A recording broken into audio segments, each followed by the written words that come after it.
Setting sun, rising day. Look! That figure on the wharf! It looks like Kazuha!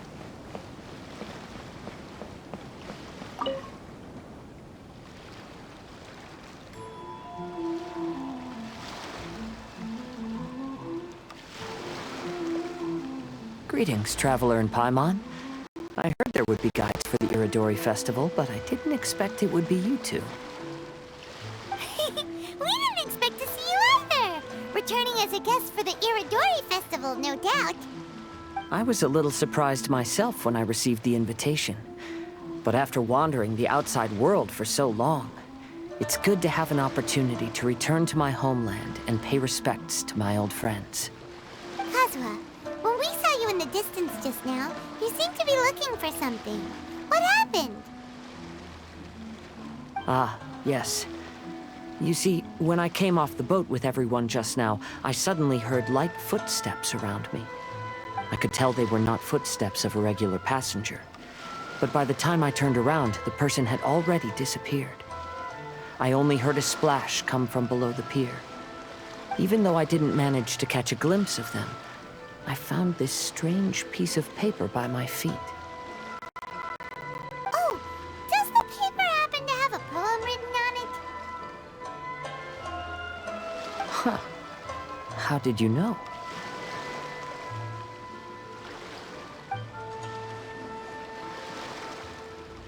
Fascinating. It's almost hard to believe such things could happen. Sure, here it is. Please, have a look.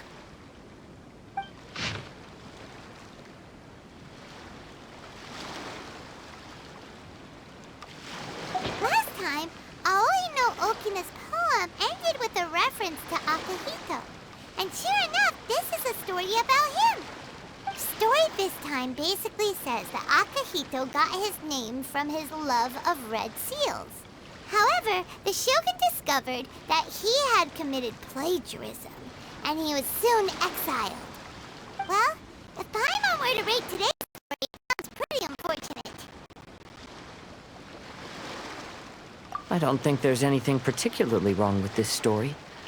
I too was once wanted as a criminal by the shogunate. So I'm not all that different from Akihito mentioned in this story. But according to the story, Akihito was exiled by the shogun because of his wrongdoings. You did nothing wrong, Kazuha. Huh? Traveler, what are you thinking about? Ah, by the way, you mentioned that your friend has been struggling because he's unable to sign his name quickly, right? In Liyue and Inazuma, there is a saying, that which has been stamped has also been signed. Perhaps using a seal could be a feasible solution. While sailing at sea, I sometimes carve things to pass the time. If you wish to create a stamp for his seal, I might be able to help. Wow, that's an idea! Quick, let's go tell Albedo!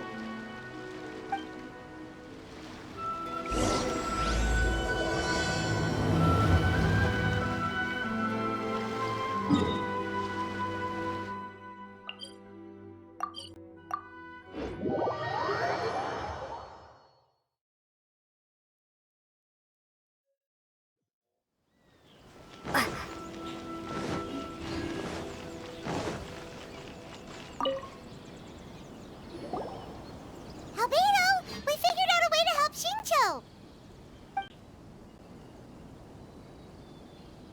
Interesting. A story of the 5 Kasen appears again, and with a timely solution. A stamped seal, huh? Let me think. Indeed, it is an efficient solution. If we use a stamp, the Shinjo won't have to struggle with his handwriting anymore. However, since Xingqiu's signature has been previously revealed to the readers, it would seem insincere if he only used the stamped seal for his new books. But I have another idea. Using a seal is a part of it, of course. Let's go to Ouya restaurant now to discuss my idea with everyone.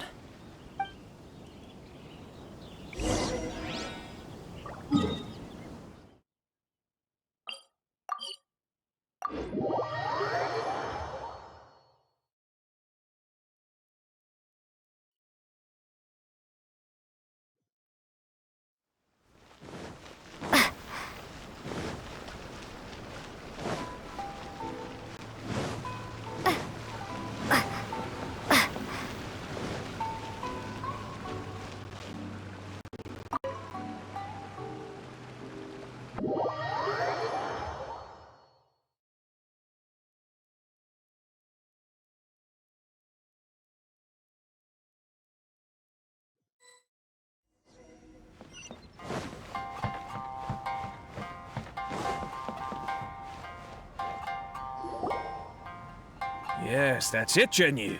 Your writing has greatly improved today, which means yesterday's intensive training was effective.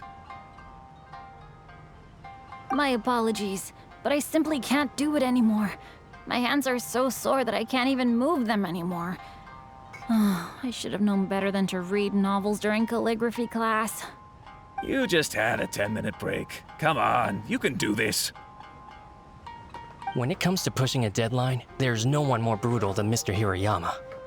No wonder Lady Yai would always send the editorial director to handle troublesome authors. Whoa, this is getting scary. It hasn't even been that long and Shincho's already zombified. Mr. Hirayama, we found a solution that might just solve our dilemma. In both Liyue and Inazuma, seals are widely used as the equivalents of a signature. If we use a stamp to leave the author's seal on the books, then we could make the signature process a lot easier. Of course, a seal on its own is not enough. So, I propose that each signature consists of 2 parts. First, we'll use a personalized seal. We can simply carve one using Chenyu's signature as the design. In addition, I'll also design a simple but elegant pattern that's easy for Chenyu to write. That way, he will only need to draw a simple pattern on each book. Let me think. All right, I think that would work. Not only does it still involve the author's own handwriting, but the result should be very beautiful as well. So, what you mean to say is, I've been saved from this predicament? Mr. Hirayama, it suddenly occurred to me that the reason we gave up on live book signings previously was because it would take too long for the author to sign each book. But if we adopted Calx's proposed method, we might have enough time to do signatures at the live event. And if all the authors signed their books in the same fashion, then Genyu's signature wouldn't look out of place. If you think it's feasible, I would certainly be happy to design signatures for the other authors as well. Yes, and you may leave carving the stamps to me. In that case, I shall contact the other 2 authors participating in the new release event. It is a great honor to use a signature designed by Calx. My pen name is quite complicated and isn't suitable for signing events. However, if we implement this new format, then it'll be a dream come true for me as well. Great! Looks like everyone's on board with the idea. I'm sorry to have kept you busy for so long, Jinyu. Please, take the next few days to have a good rest. We'll handle everything from here. The books that Jinyu already signed can be used as special prizes in future events held by the Eye Publishing House. We did it! The event is saved! Thanks to everyone's efforts, Onodera and I are finally free of that mess. That's right! You're finally free, Shincho! Maybe you should step outside for some fresh air.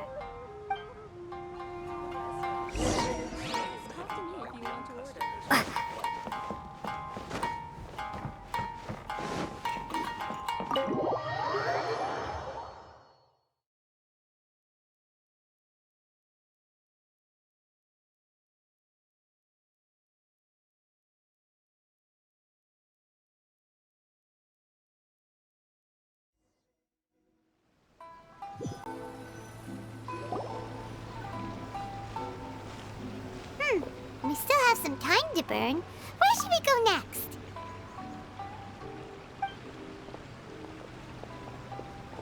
Traveler, there you are.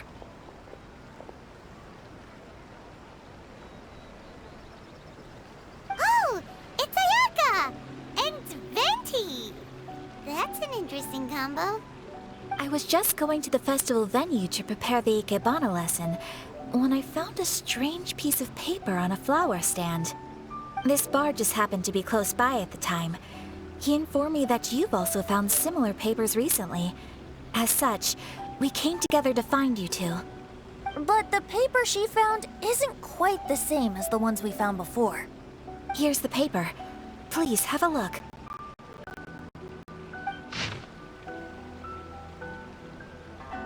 Huh. All the poems we found before were roughly the same length. But this one is only 2 lines. And even though there are only 2 short sentences, neither of them are next to the title or centered on the page. The position of the writing seems to indicate that there is other content written on this paper besides these 2 lines. If we take the poem literally, it reads, "Dip this paper in water and see the truth naturally appear." Speaking of which, I have an ancient text at home, specializing in ancient and exotic stories. It mentions a special ink that will show itself when wet and disappear when it's dry. So, shall we give it a whirl? It just so happens that there's a pond nearby.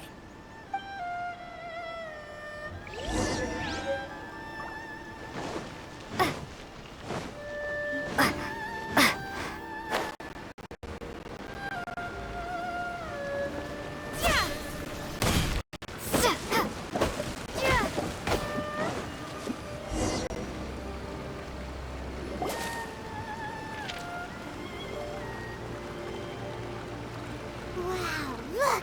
It's really working! More words have appeared on the paper! Let Paimon see what it says.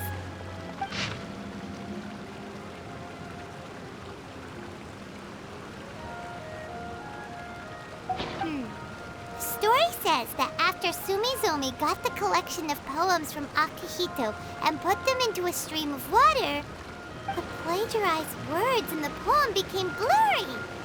Huh? Why would that happen? You see, Paimon, in the past, when printing was not yet well developed, handwritten text could easily become smudged in books when exposed to moisture. To ensure the text lasted longer, they'd either write using a special ink or coat the paper's surface with a waterproof coating once the writing was finished. Such special inks are time-consuming and laborious to produce, and the waterproof coating could also prove just as difficult. However, since Akihito's poetry collection was an important gift to be presented to the shogun, surely one of those 2 methods was used to protect it. But as for the plagiarized poems, not only would they lack Akihito's seal, but the words would also react differently when exposed to liquid. Which means Akihito didn't plagiarize his work. He was set up! Yes, it appears that this is the truth that Sumizome's story is trying to convey.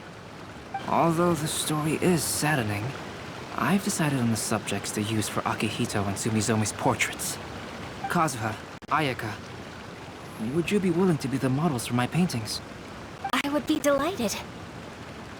Yes, as would I. There you go.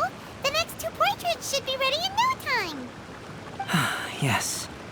And now that all 4 stories have all been collected, the story of the 5 Kasen is now fully completed.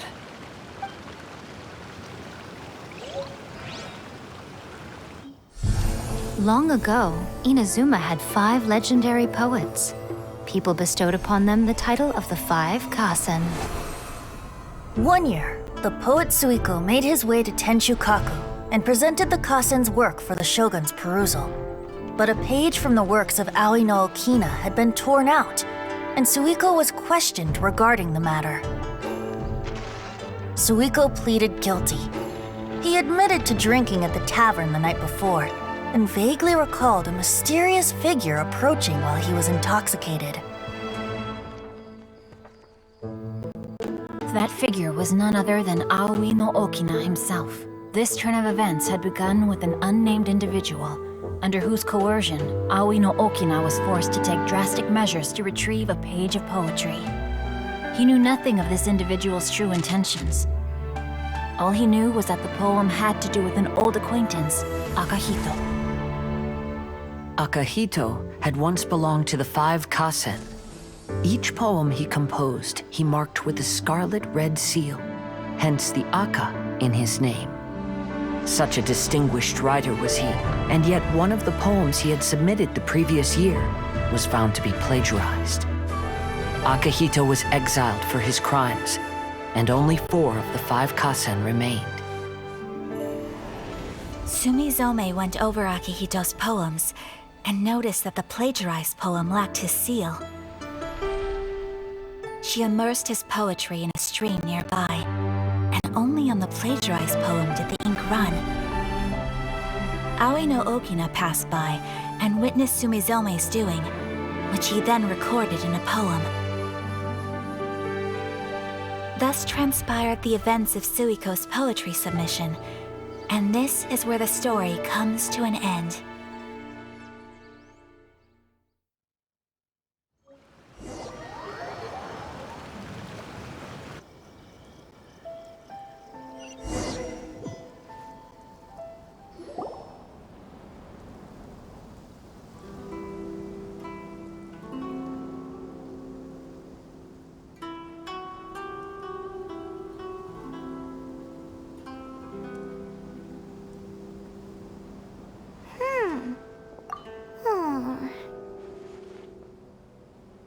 Yeah. Ever since we completed the story of the 5 Kasen, there's still one thing Paimon hasn't been able to figure out. One of the 5 Kasen is called Kuronushi, right? It's just that, how could the story of the 5 Kasen finish without him appearing at all? Oh, have you really not noticed? Huh? Not noticed what? This is no time to be playing games, Tone Deaf Bard! What he means is that the story of Kuronushi was already embedded within the 4 poems. Huh? Really? That's right. The key lies in the poem that Aoi no Okina wrote after seeing Sumizome rinsing the poetry collection. An average person could never understand the scene of a young girl washing Akahito's poetry collection in a stream. Even Aoi no Okina couldn't figure out the meaning behind Sumizome's actions. He was simply reminiscing and thinking about his old acquaintances. However, for the perpetrator who framed Akahito, it was completely obvious. He was worried that if this poem was seen by the Shogun, then the Shogun could discover the truth behind the plagiarism incident. If that happened, then he'd be finished. So, in desperation, he threatened Aoi no Okina to make him tear out this poem. Which means the one who threatened Aoi no Okina is the same person that framed Akahito! What? Kuronushi? That's right. Though there are only 4 poems, they still managed to tell the complete story of all 5 Kasen. Since the Shogun mentioned in the poems is certainly not the one of the 5 Kasen, the only character left is the mysterious one with an unknown identity. Oh, okay. Paimon is finally starting to get it now. However, this also brings something else to mind. The story of the 5 Kasen has more or less reflected everything that's been happening around us lately. Which begs the question, is there a Kuronushi in our world as well? A Kuronushi? In our world? Speaking of which, I wonder if our dear Kazuha has come up with anything. Oh, right! Kazuha! He's been pretty quiet this whole time. Let's ask him!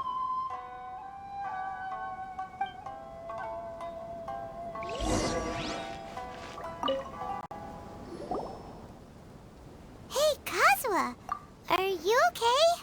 You've been standing in front of this blank canvas for a while, and you don't look so good.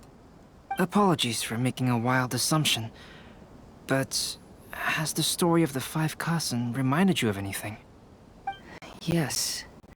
A few things did come to mind, actually. However, they were nothing more than some past incidents regarding my family. I don't mind sharing the stories, but I'd prefer not to bring you any more trouble. Hey, we're all friends here, Kazuha. You can always tell us whatever's on your mind. Kaidehara, please forgive my assumption, but perhaps you were thinking of the Raiden Gokuden? The Raiden Gokuden? What's that? It appears that Miss Kamisato and I were thinking of the same thing.